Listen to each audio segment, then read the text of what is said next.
Hey everybody, we are back with another episode of Can't Stop Snapping, the official podcast of MarvelSnapZone.com. As I've mentioned on Twitter, things have been a little crazy in my day-to-day life lately, so I apologize for the slow uploads over the last week and a half or so, or lack thereof, I should say. But we are back. We have episodes this week. We have episodes coming next week, so we are glad to be back, especially with the news of the global launch of Marvel Snap coming up soon with the latest patch. And these are all the things we're going to be covering in the next couple of episodes. So appreciate you sticking with us through the slowness and the break here, but we will dive right back into episodes going forward. So thank you for sticking with us. I just want to give a quick shout out. Make sure to go to the Marvel Snap Zone YouTube and subscribe to the YouTube channel. That is a great place. You can find the podcast in addition to your favorite podcasting platform, as well as a lot of great other content that the team at Marvel Snap Zone and a lot of contributors are putting out there. So make sure to go check that out and subscribe. Without further ado, let's jump into today's episode.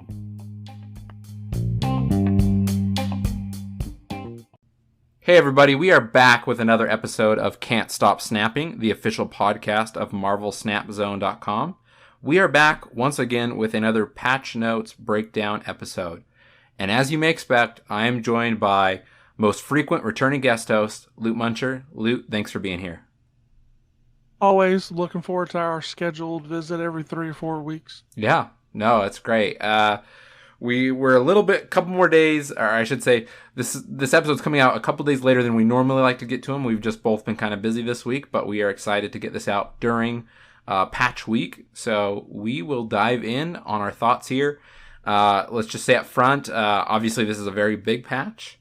Most cards changed that we've seen, so this might be a little bit longer than some of our past ones where we've been around 30 or 40 minutes.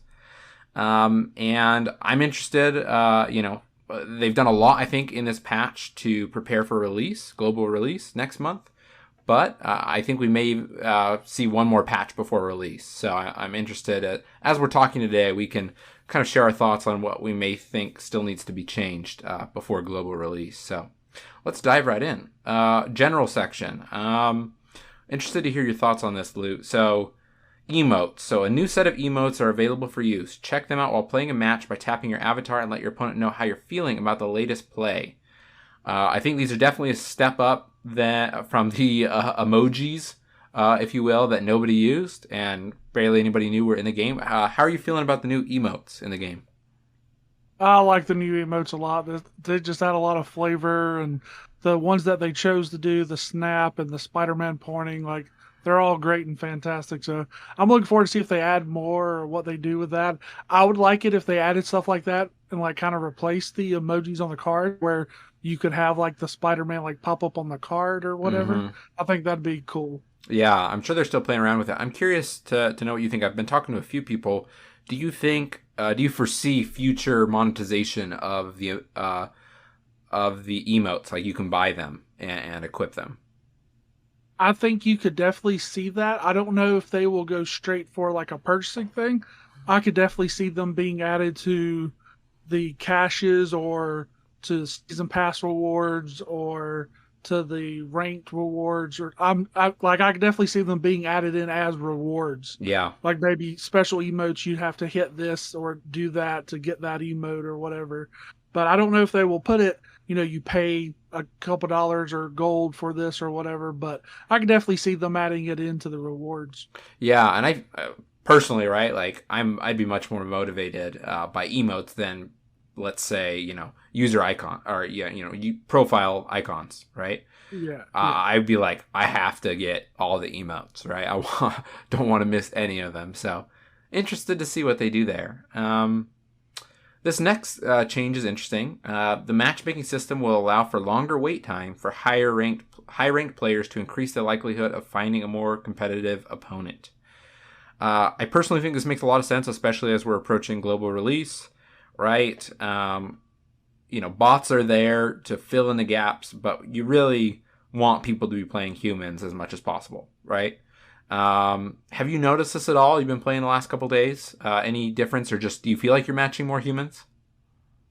I have been playing a lot lately, but the I just hit Infinite, so I'm not like I wouldn't say I'm one of those high rank players, but I know people that are higher up in the like 180s and 200s, and they seem to be like that they're taking like 30, 40 minutes, but they're playing a lot more players this season than they had before. So Interesting. Yeah, like you say, I mean, I'm definitely I'm not at infinite yet, and so I don't feel like this is quote unquote affecting me.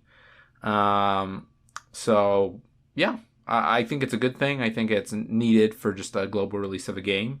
You don't want it to release and then everybody's still playing a ton of bots at that level. So that being yeah, said, there's still going to be some bots, right?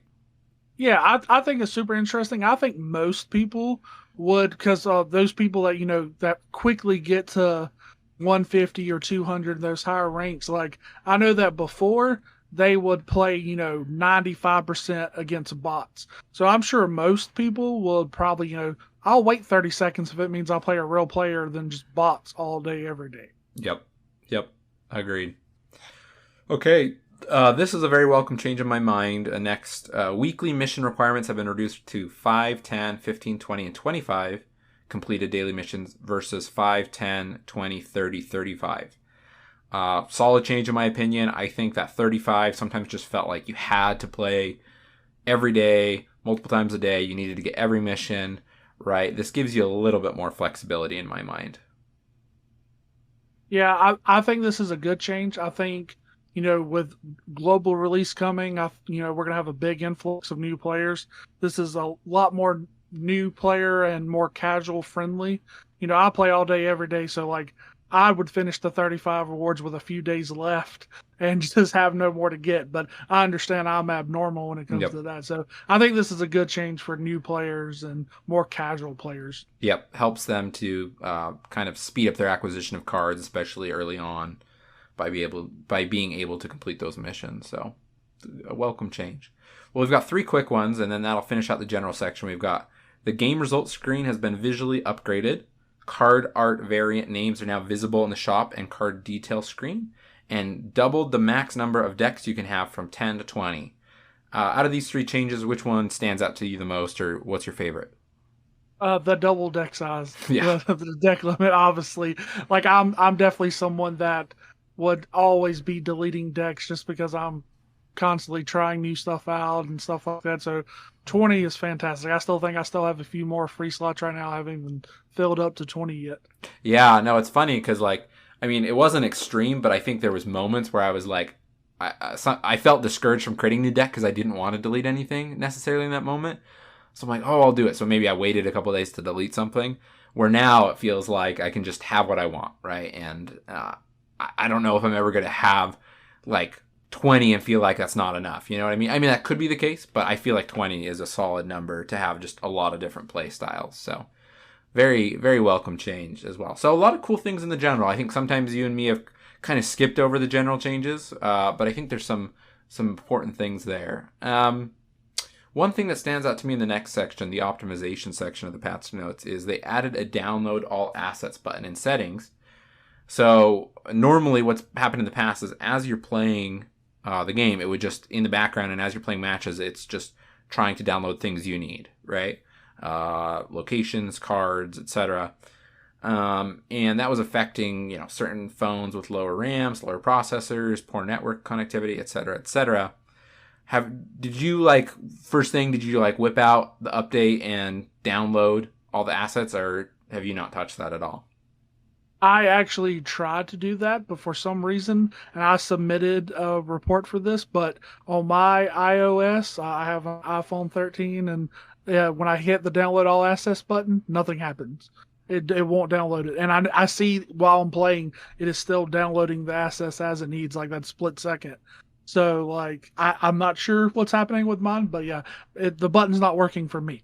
So, Yeah, no, I had a different experience, but also not like, I wouldn't say it's bad, but I did it and it like went for a really long time and I thought it was done. I'm like, okay, that's gotta be, it like looked, the little loading line at the bottom was kind of choppy and kind of jumping all over the place. And I thought it was done, right? It'd gone for like 10, 20 minutes. But then like the next day it was like still downloading stuff. So I'm like, is it really done? So then I left it open for a little while longer and clicked it again. And now I think after like 2 sessions of like 20 plus minutes, it like got everything.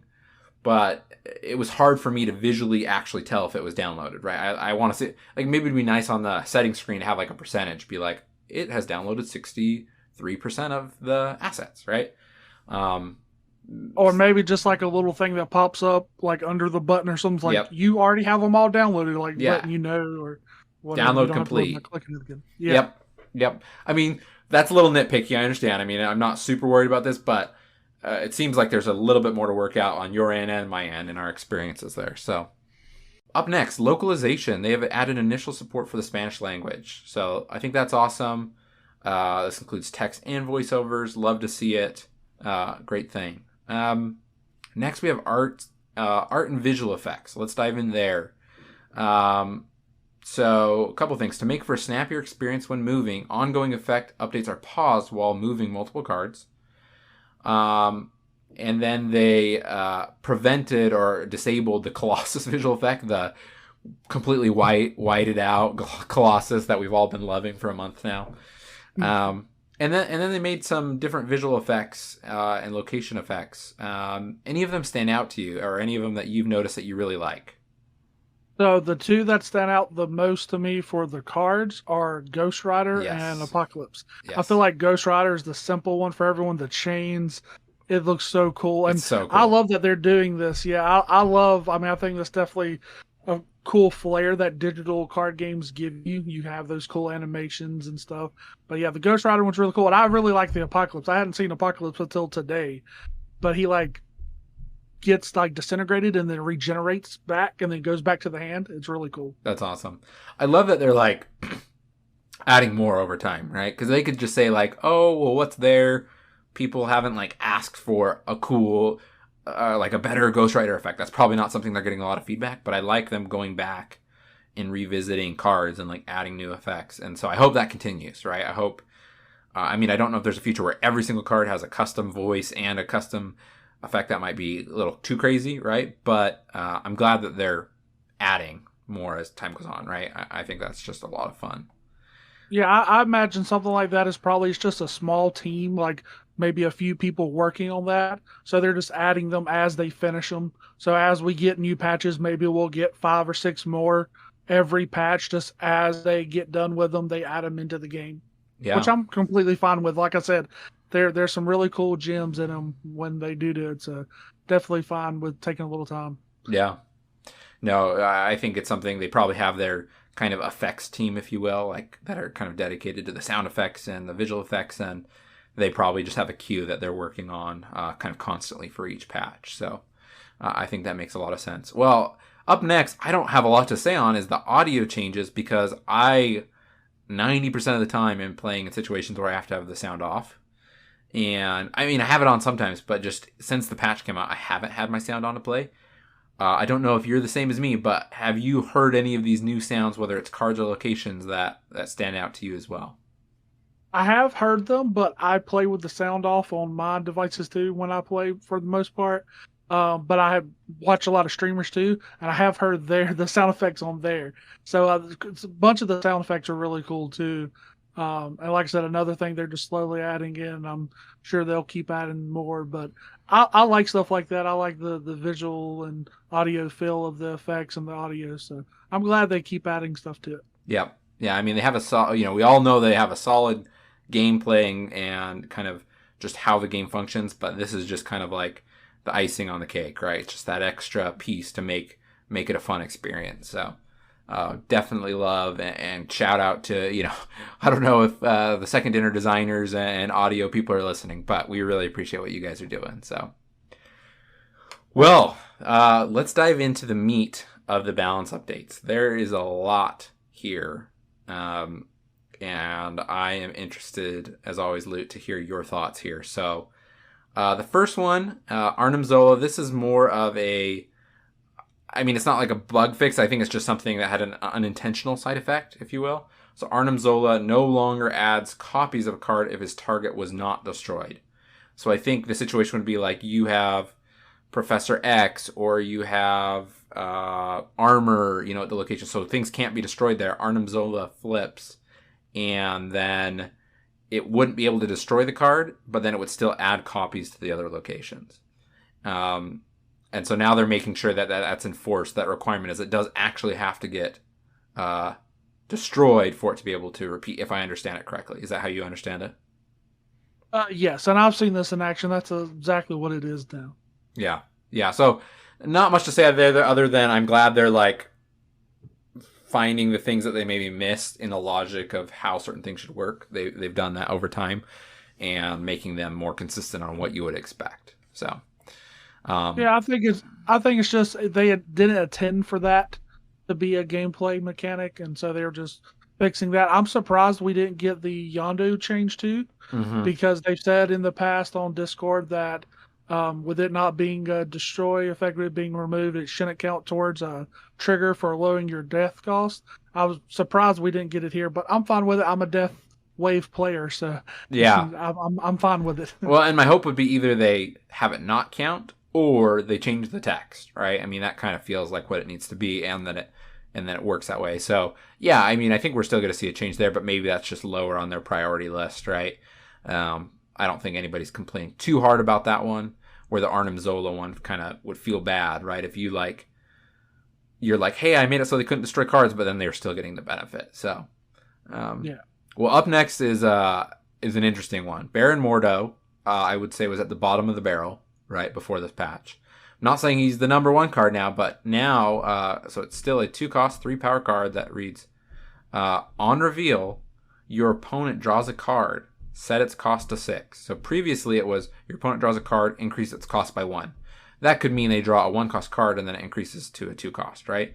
Now it's going to pull a card from their deck and set it to 6. So I mean, best case scenario for you is you're getting a really low-cost card in their hand or in their deck that they were hoping to draw and play, and now it's 6. So now it's like they can either play it on turn 6 or they can't play it at all. What are your thoughts on the Baron Mordo change? Now, with this change, I was very interested to see, and I guess we have a little bit of an advantage of doing this recording a little bit later than we normally do. It's usually the day of the patch. So I've played with this a lot and played against it a lot. This change is probably, I would say, the biggest buff of the buffs that they've done, because this card's amazing now, or at least it's been amazing for me. There are times where it will hit cards where it won't have an effect. They drew an extra 6-cost card, so it didn't change the cost or anything like that, or even a 5-cost bumping it up to 1. But especially it playing against me, I've had it hit Wave and Mojo and Carnage and just cards that you don't want to call 6. You want to play way before then. So I think it's a very good change, and I mean, he's definitely seeing way more play now. So I think it's a very good change. I'm glad that, because there's definitely not a change that I would have thought of. I was thinking, oh, maybe they'll make him a 2/4 or something like that. But I think this is definitely the correct change to make this card way more playable than it was before. Yeah, and I'm exactly with you. I was expecting, okay, they're going to buff the, the power, right? That made the most sense to me, but obviously these are game designers. They know a little bit more about when they really need to make a bigger change, and I think this is a good change. We'll talk a little bit later on about another card that changed that I know some people feel like is a little bit of an overpowered combo. So we'll talk about that when we get there. But let's go to Jessica Jones. So Jessica Jones is a 4-cost, 4-power card. On reveal, if you don't play a card here next turn, plus 4 power. So before Jessica was a 5-cost card. And so it was like you play her on turn 5, and then you wouldn't play anything with her on turn 6 to get the buff. So now they're just trying to make her a little easier to use, right? You can play her on turn 4, you can play her on turn 5. So they, in the developer comments, they say, we're looking at a change similar to Rescue, right? Like moving her lower cost kind of enables her to see more play. And I've seen some more play of Jessica Jones, and I've heard more people excited to play her with this change. Yes, absolutely. This card is way better also. I think a big change that also helps with it is it being a 5/8. You just can't play a 6-drop into it. That was limiting what you could kind of do with that lane. But now if you play her on 4, you can not play anything there 5, but then 6 you can play something back there if you need to swing that location again. Also, Jessica Jones is really good on Kamatage now with the double reveal trigger. Yep. So becoming 12 power is 412. pretty fantastic. No, yeah, super great. And I think you described the flexibility perfectly, right? It opens up your turn 6 to you can play at any of your locations. You have a spot, right? You're not feeling like you're limited to, well, I can't play my Jessica Jones location or I'm missing out on power. So definitely think that helps. Next one is a feel bad one for me with my discard deck. Lady Sif has gone from a 2/4, 2 cost, 4 power to a 3 cost, 4 power. Last patch we saw several changes and kind of re-leveling of the discard cards, like Sword Master and some others, right? So this kind of feels like a continuation of this, but to me, this, I don't know. I get it. Lady Sif was very consistent, like in Apocalypse decks and other, discard decks like Hela, things like that. I don't know. I guess I have mixed feelings. I like kind of get why they did it, but now it just feels like I don't have a good 2 cost discard card to play on, to like get my ramp on turn 2, ideally, right? Yeah, it's very strange if you look at it now with the rework they did last patch with all the discard cards. Like there isn't a whole lot. I think it's just Colleen Wing is the only 2 Yep. cost now. Yep. Everyone else has kind of been moved out of it. And I think this is a very strange nerf to me. I have seen a lot less Lady Sif play. Like you see her in play with Apocalypse and Hela and stuff like that, but like before they did the Ghost Rider change, I felt like every deck it was just Lady Sif into Infinite and then Ghost Rider and just combos and whatever. But once they changed Ghost Rider, I saw that a lot less. I did Yep. personally. Yep. And so I didn't really like. I would never guessed if they were like, "What cards are getting nerfed?" I would have never said Lady Sif. Yep. So this is interesting. We'll see. I think also something that we don't think about too much that I want to bring up is maybe there's a card coming out in the future where they're like, oh, maybe we need to adjust this a little bit more. So maybe we're don't see everything that's in play with the nerf. But I think it's fine. I mean, it's not too crazy, but it is discard's in a weird spot because like pretty much everything costs like 3 or 4 now to discard, except for like Blade. But Yeah. No, it's very, very, very interesting. I'm interested to see, as always, right? This is one of those ones that I feel like I won't understand the full effects of for a couple of weeks, like because in some ways it feels like a big nerf to Apocalypse decks and Hela decks, and so I'm interested to see how much play I see against those kinds of decks over the next couple of weeks. If that feels like it really goes down, or if it stays about the same. So it'll be a watch for me. I'm interested to see the impact that has. yeah, and it's a deck that definitely gets touched with this. I mean, it wasn't like the best deck, but I know a lot of people had fun playing with it. This also hurts the Agatha decks because Agatha decks had built a shell around Lady Sif on turn 2, and the only 6-drop you play is Agatha, so she gets discarded. So you get the advantage of the extra draw and the deck thinning and all that. So that's gone now. You have to wait an extra turn, which slows the deck down a good bit. Yeah. Yeah. So, yeah, it feels like not just a nerf to a card. It feels kind of like a nerf to discard play, if you will. So we will see if they make additional changes in the future, or if, like you say, maybe there's another card coming that kind of helps fill that gap. Up next, I think, is one of the biggest ones. We all knew was coming, Mr. Negative. But I think we all, I saw lots of ideas of how people thought Mr. Negative could be changed and nerfed. So Mr. Negative was a 4 cost, 4 power card, and now he's a 4 cost, 1 power card. Same ability. So all cards in your deck flip cost and power. Do you think this was the right change, wrong change? What are your thoughts on this one? This is an interesting one. So this is a hard one. Especially, I'm glad that we've got to play with this a little bit before talking about it. I think this was the right change. I like Mr. Negative ever since I got Mr. Negative. I've always liked his gameplay and the unique playstyle his deck built around him can go. So I was really worried that they were gonna make it a 5 cost or completely rework the effect or something. And I did. I mean, I think a lot of people did. Also, was like it being a 4/4, that power that you get with what he does with the combo with the other cards was just too much. So I think after playing with it, this was the right change. I Hmm. think just lowering the power, it's a very powerful build around me effect that synergizes with a lot of cards. But that power, there's other cards that have similar effects. Sandman, very powerful effect, but you get the reduced power for that with the cost. So I think this was the correct change. Yeah. Yeah, I'm interested. It's one of those ones that makes me think. I mean, I'd be so interested to be a fly on the wall and see their kind of testing and iteration process internally, right?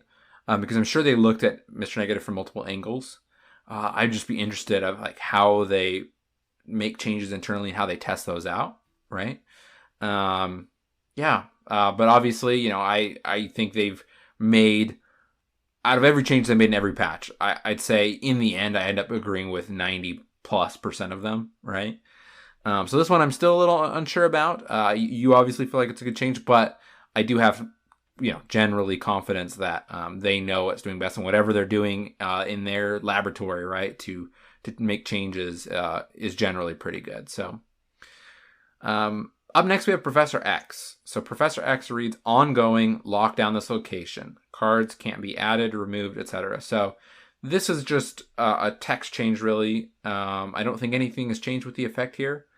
Other than, I guess they do have one note here. Along with this change, Professor X will now prevent cards from switching ownership like Hobgoblin. That was just kind of one of those unintended combinations, I think, where Hobgoblin was able to switch sides when obviously Professor X, that cards can't be added or removed.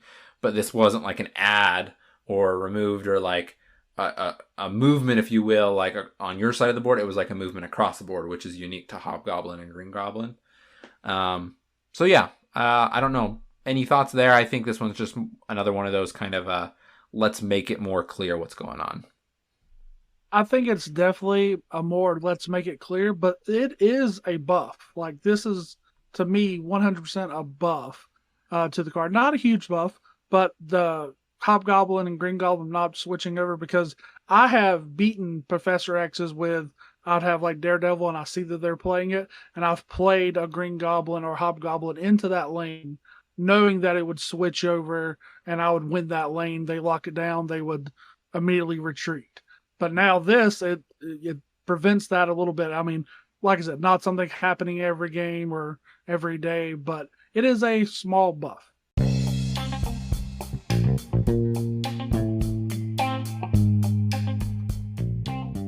Hey all, I wanted to take a quick moment to talk to you about MarvelSnapZone.com. Marvel Snap Zone is a one-stop shop for everything Marvel Snap on the internet. They have new articles nearly every day that cover deck building, strategy, card breakdowns, etc. They have a great collection tracker tool and a deck list builder that works off of that collection tracker so that you can know what decks you can build with your current card collection. They have guides and deck lists for all level of players and all collection level of players. Make sure to go to MarvelSnapZone.com and check it out now.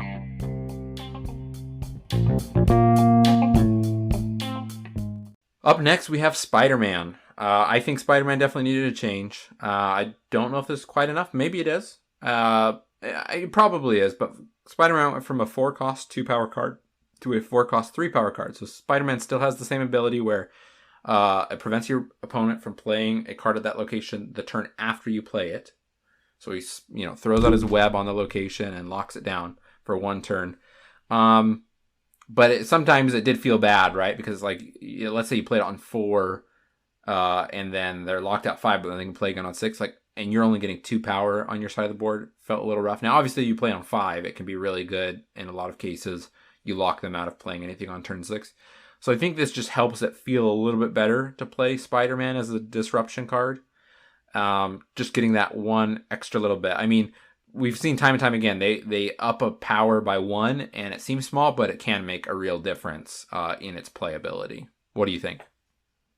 Yeah, I mean, you're talking about the power and cost stuff. Just think about Scorpion. Mm-hmm. 3-3 never played. 2-2 played a lot. Like Yeah, yeah, I'm sure they have the numbers of showing how just large that increase was for the play for Scorpion. And I think Spider-Man is something similar. I'm surprised. Like I'm sure, if you look at their data that they have, Spider-Man was on the lower end of plays and win rates and stuff like that. So that's why they did this. But Spider-Man has such a powerful effect on turn 5, like you said. I It's nice to have that power too, because that is one thing with the 2 power. It almost made Spider-Man, there's no options for really playing it on 4. You'd get such a bad trade off with the only 2 power, which 3's not much more, but it definitely helps. yep, Being able to play it on turns that are not turn 5. yep. I think we're going to see some increased Spider-Man. I don't think it'll be to the level of Scorpion, just because Scorpion is a lower cost card. It's an easier include in a lot of decks. But I think Hmm. Spider-Man play overall will see a bump up. So I think that's good. That's what you want to see with any underplayed card, right? Just a nudge in the right direction. Okay, up next, Thor. I was on the page that Thor wasn't the best, but I guess I didn't expect a change this soon. I thought there would be a little bit more time before anything changed, but it's welcome in my mind. So Thor went from a 4-cost 6 power card to a 3-cost 4 power card. So reducing the cost and the power gives you more flexibility to obviously play him earlier, but draw Mjolnir. More chances to draw Mjolnir, right, and to combo with things like Lady Thor and other things. So I think this is a good change. Um, I haven't really played. I didn't really play a ton with Thor in his original state. Just he didn't fit into my playstyle, and I didn't think he was the best. But I don't know. Have you had a chance to play around with the changed Thor? Yeah, so I liked Thor, the concept of Thor, and once everyone got Jane, definitely tried him out some, and he seemed very strong, and you could do combo things with Odin and Wong and Mm-hmm. stuff. But I think 3-4 makes him a much more playable card outside of just trying to combo. Obviously, you can still try to do the combo things, but just a 3-4 solid stat line, that's fine. You get the hammer in your deck, more chances, like you said, to draw it, or you are playing Jane to draw her to get the hammer out there and power him up, and you do get the hammer 310. I mean, that's some serious power for 3 costs.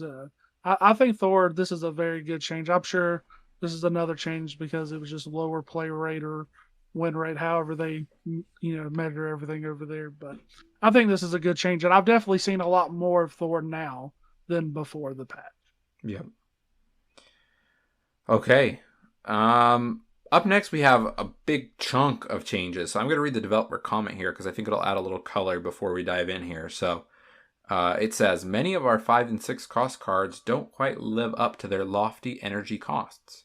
We'd also like to give our 5 cost cards some more identity, as many of them at the moment have rather simplistic effects compared to many of the other cards in Snap. We're making a suite of balance changes targeted at the 5 and 6 cost range to help some cards that are underperforming and provide some more interesting options at 5 cost. So there's a lot here. So I'm going to read through these, and then let's just maybe pick out the ones that stand out to us the most to dive into a little bit deeper. So Abomination went from a 5/8 to a 5/9. Arrow, a fave of yours, went from a 5/6 to a 5/8. Black Bolt, 5/7 to 5/8. Blue Marvel, interesting, 6/4 to a 5/3. Devil Dino, another very interesting, from a 4/0 to a 5/3. Gamora, 5/7. On reveal, if your opponent played a card here this turn, plus 5 power. Claw, 5/4. Ongoing, the location to the right has plus 6 power now. Red Skull went from a 5/14 to a 5/15. Retains the same ability. Ronin is a 5/0, and ongoing ability is plus 3 power now for each card in your opponent's hand. And then Spider-Woman has gone from a 4/4 to a 5/7. Let's focus on the 5 cost card updates first before we go to the 6 cost. What are maybe the top 1, 2, or 3? Whatever, however many are kind of standing out to you. What is standing out here and why? So right off the bat, honorable mention to Arrow. I play the card probably more than any other card, so I'll take the 2 extra power. But I think this is a very similar change to the what we talked about earlier with the discard.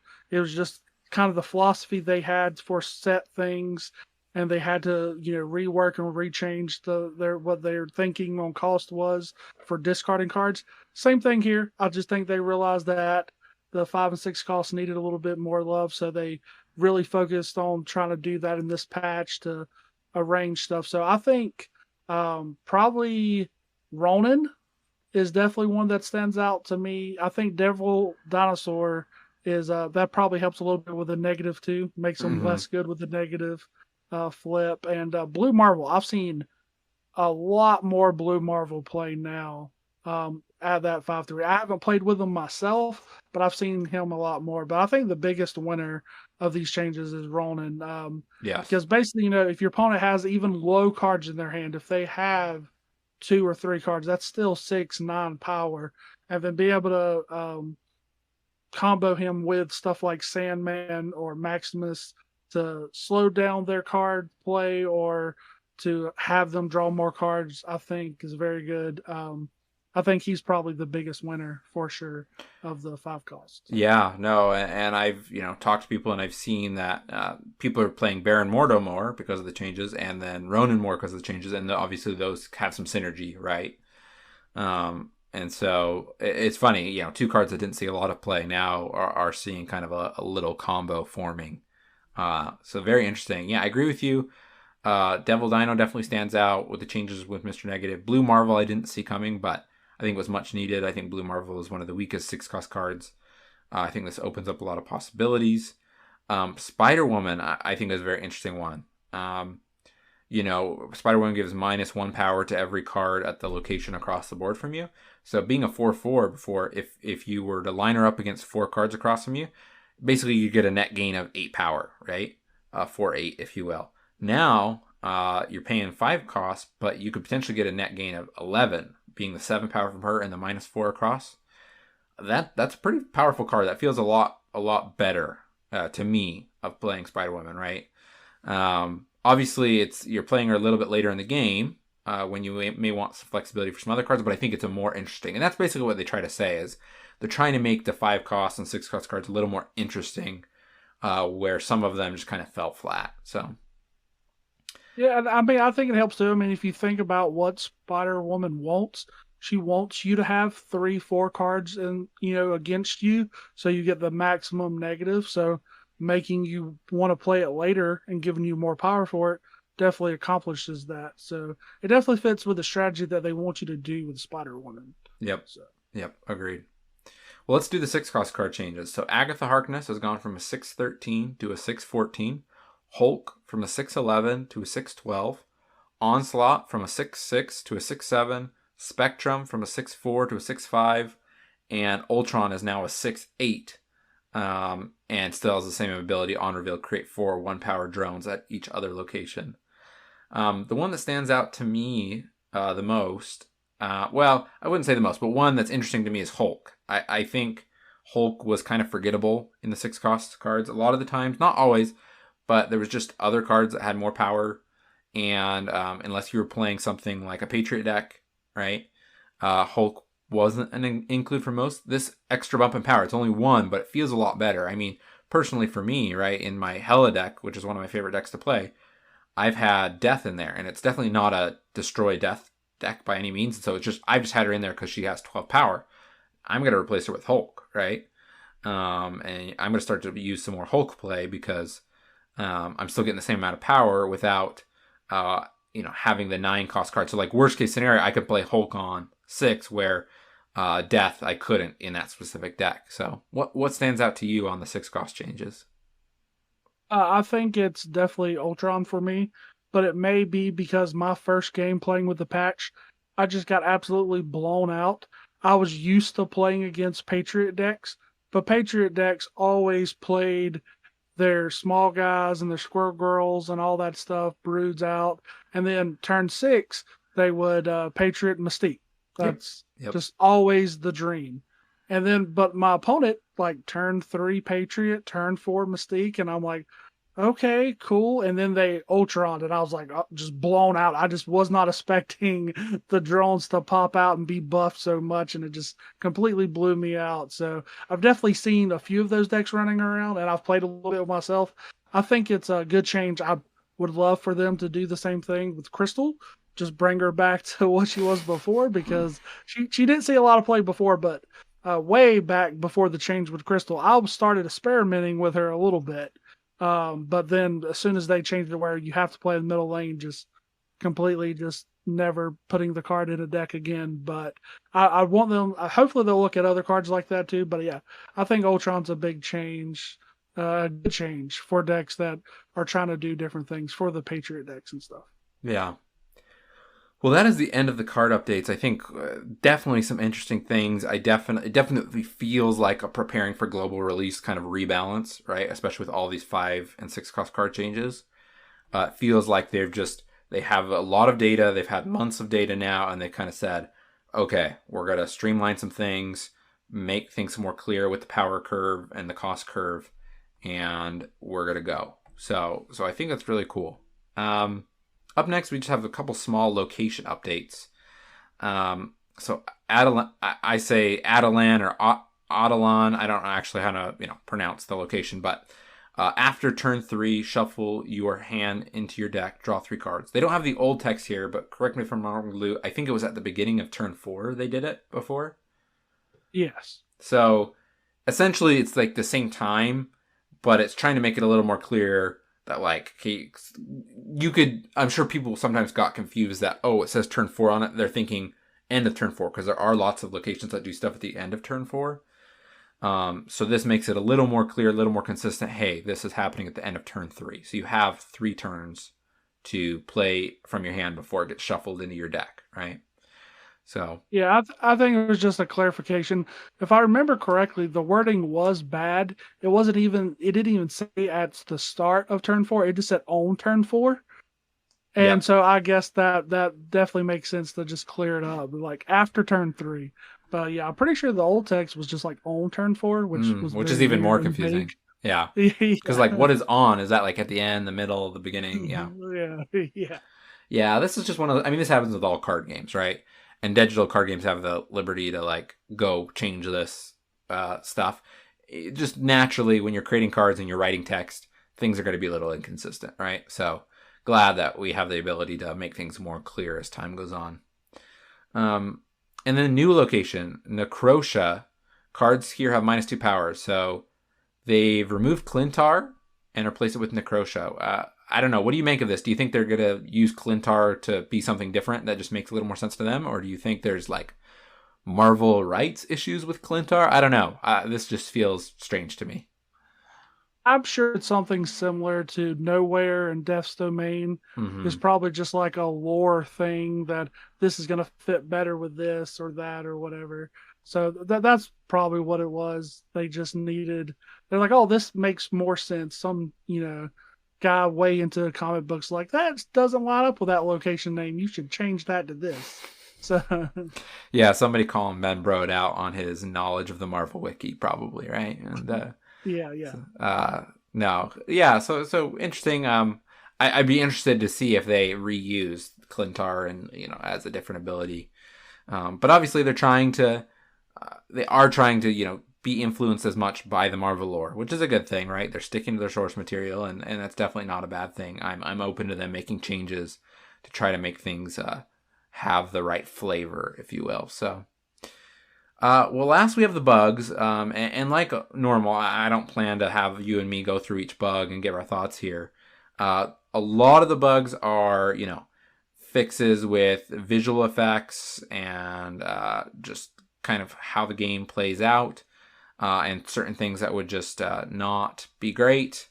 And I don't know. I guess I'll say first that I feel like my game has been running more smoothly. It's hard to quantify that, right? Because I don't think of every single little issue or lack of optimization there was, right? I wasn't keeping track mentally of every little thing. But overall, my general perception thus far is the game is running more smoothly. I'm curious if you feel the same, if you have anything specific, or if it's just kind of a feeling for you as well. I do feel like that it's running smoother now.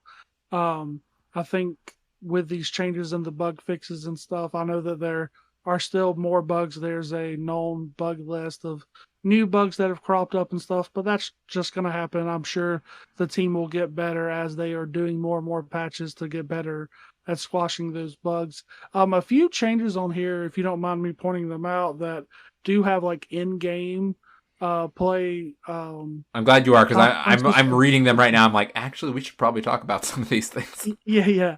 So definitely the players can now retreat if your opponent plays Daredevil on turn 5 and snaps. That's a big one. They definitely needed to change that, especially with the changes they did before, where allowing you to retreat if you snap and they snap back. The Wong Onslaught uh, functions correctly now. You don't have to cheat out Onslaught before you play Wong to get it to work. Yep. And then the reveal effects triggered twice by Odin are now doubled by common shots. I think that's a big one too. Yep. So I think maybe there's more, but those are the three that stuck out to me. That those actually have in-game consequences for being fixed, and glad they are fixed. Yeah, one more I'd like to call out that fits exactly what you're saying. Fix an issue where Hulks created at Gamma Lab retained modifiers from before transformation. And Gamma Lab now turns tokens, spawn cards into Hulks properly. This was a disappointment to me. So when Gamma Lab was the featured new location, I was playing a Patriot deck a lot. And I thought, this is great, right? I'm using Patriot, which is obviously going to buff my Hulks from Gamma Lab. But then I would play like Squirrels and other tokens like Broodlings in there. And then they'd end up being like 2-power Hulks. And I'm like, well, Yeah. that feels kind of dumb, right? Like, that feels like a letdown. Like, they still get my bonus from Patriot, but I was expecting 11 power cards, right? And obviously 12 power cards now with the change to Hulk. But it's a small thing, but I think it just will make that location even better, right? And more fair for everybody. So, yeah. Yeah, and it's a trade off too because the cards don't keep the buffs either. So you can't like Sunspot or Angela or Yeah, because that Bishop was in happening there too. You are and right. get Yeah. the buffs. Yeah, and have bigger Hulks. Now all Hulks are created equal. They're all 12, even even token Hulks. Like they're all the same now. Yep. Yep. Well, awesome. A huge patch this time. I mean, definitely the biggest one we've had. A lot of, we've said, visual and audio things. The most I think they've ever added in one drop.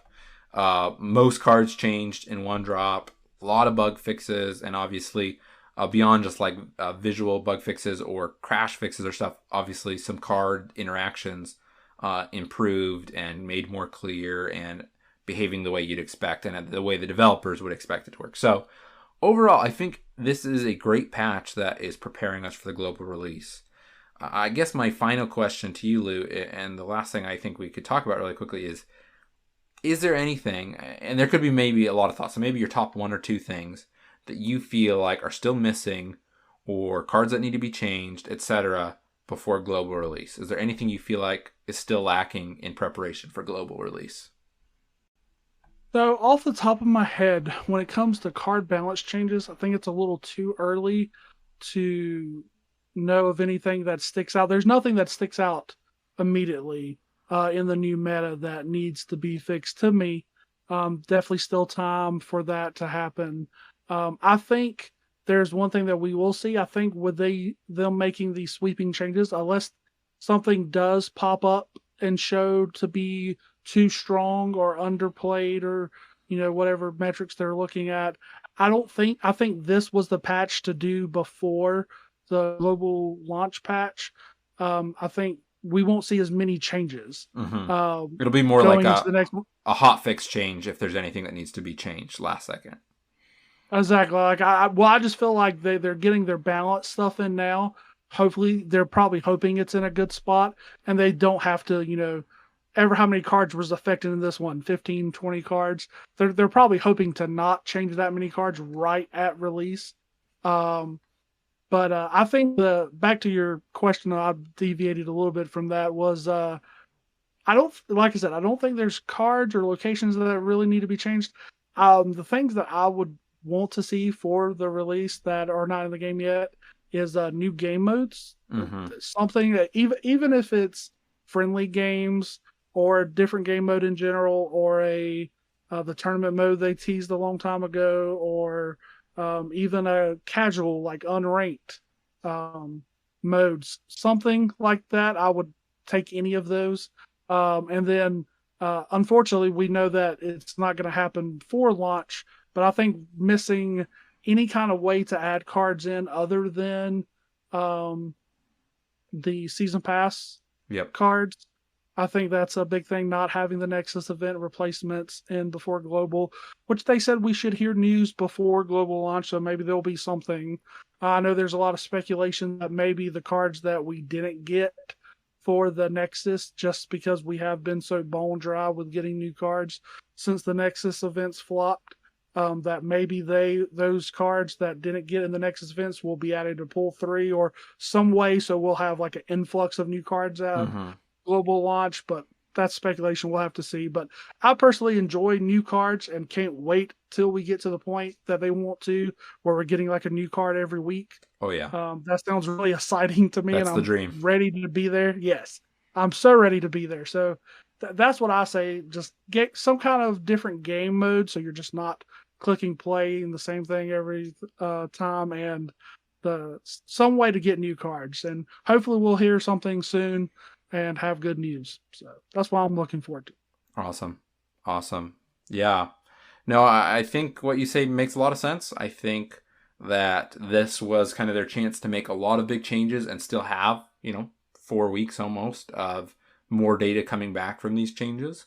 So if there is that one or two tweaks they need to make right before release, they can, but they try to get in as much as they can now based on the data they have. I think that makes a lot of sense, so that they can be as ready as possible for global release. So very excited about this patch. I think there's a lot of good changes. I think they've shown again that we are in good hands as far as developers with this game that we all love so much, and that they are, they're going to constantly make sure that the game is balanced as best they can. So I think they've shown us that time and time again.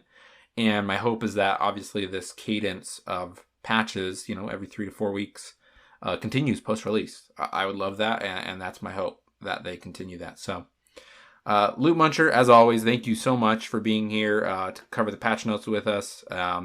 This is always a great time to catch up with you and to break this stuff down. I'd be remiss if you didn't have a chance to give some shout-outs about your content, about Cube Rush, and what you're doing over there. Yeah, absolutely. So if you're interested in following me, you can follow me at Lootmuncher0 on Twitter and at Twitch. And we do host Cube Rush events on my channel. I organize, put it together. Whole bunch of streamers, pretty much anyone and everyone that streams Marvel Snap. We get together every week, get 6-8 players. We've changed the format pretty much every week. We've done teams yesterday. Yeah, I'm lost on days. Yesterday we did draft. An amazing community member, Stone Donkey, made a draft tool that you can use to draft cards, and we did a draft Cube Rush. So just had a bunch of community members come together and stream, play, keep track of your cubes. Whoever gets the most cubes and playing for an hour wins. So it's really fun, and should definitely check them out. And a lot of great content creators there. Yeah, well, make sure to check that out on Wednesdays on Lootmuncher's Twitch channel. And with that all being said, thank you, listeners, as always, for being here and tuning in, and we will catch you in the next episode.